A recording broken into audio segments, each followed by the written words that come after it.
Inilunsad kanina ng Philippine Coast Guard ang Oplan Mahal na Araw. Ito ay para tiyakin ang seguridad ng mga pasahero sa mga barko sa papalapit ng Semana Santa. Nakatutok si Cara David. Isang linggo pa bago ang simula ng mahal na araw, pero dagsana ang mga bumabiyahe pauwi ng mga probinsya. Sa taya ng Philippine Coast Guard, ngayon pa lang dumoble na ang mga pasahero na gustong magpalipas ng mahal na araw sa kani-kanilang probinsya. Kaya ang Philippine Coast Guard nag-umpisa na sa inspeksyon nila. Pakay nila, iwasan ang mga insidente ng overloading at terorismo sa mga barko. Inilunsad kanina ng Philippine Coast Guard ang Oplan Mahal na Araw.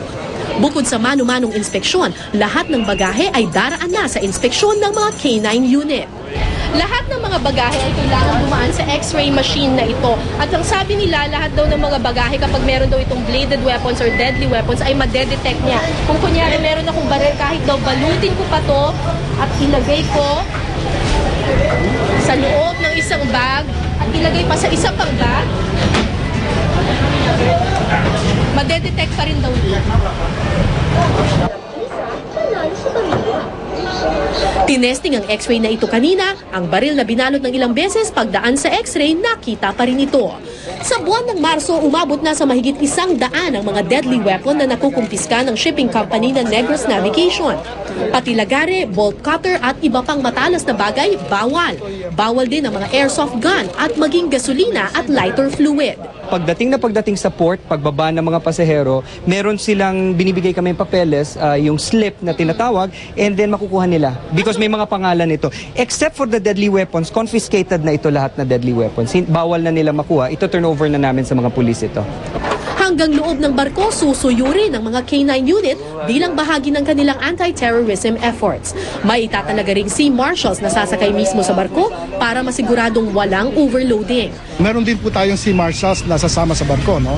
So kung sa report natin, umaabot na sa, say for example, 80% yung capacity o yung aakyat doon sa barko, ay dapat lamang na mas masugid ang isasagawang passenger counting.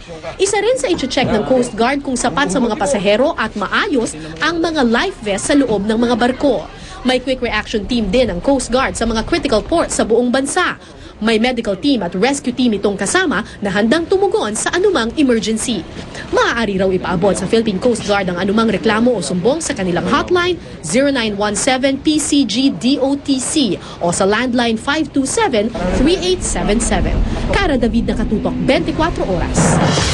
Nag-uumpisa pa lang tayo mga kapuso, marami pa tayong mga balita. Kasama natin ngayong gabi ang ating kapuso na si Connie Sison. Connie! Salamat, Mike. May pakulo ang mga kargador sa isang pier sa Maynila. Hindi lang sila tumutulong sa mga pasahero, nagbibigay aliw rin sila sa pamamagitan ng pagsasayaw. Nagbabalik si Cara David. Karaniwang nakikita natin sila na nagkakarga ng mga mabibigat na bagahe. Pero bukod sa pagpoporter, may isa pang trabaho ang mga kargador na ito.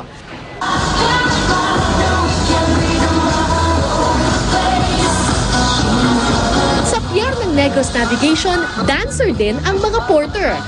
Para po sa mga pasahero na halimbawa napapagod na dun sa labas, pagdating dito sa loob, masaya pa rin sila kahit na napapagod. Hindi po ba kayo napapagod? Nagbubuhat na nga kayo ng mga kung ano-ano kargamento. Sasayaw pa kayo? Sanay na sanay po kami riyan. Ayon kay Mang Rinaldo, isang buwan daw nilang pinagpraktisan ang mga dance steps na ito. Ginagawa nilang practice sa tuwing magbe-break sila sa pagkakarga ng bagahe. Dagdag na trabaho para sa kanila pero sulit naman daw basta nakikita nilang maligaya ang mga pasahero. Ayon sa Negros Navigation, bahagi ito ng kanilang passenger assistance program.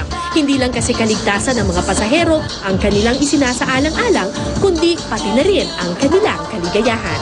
Proud nga kami dahil natutuwa yung pasahero. Anong mas maganda, sumayaw o magbuhat ng mga kargamento? Parang parehas lang, mas masarap pa nga sumayaw eh. Cara David, nakatutok 24 oras.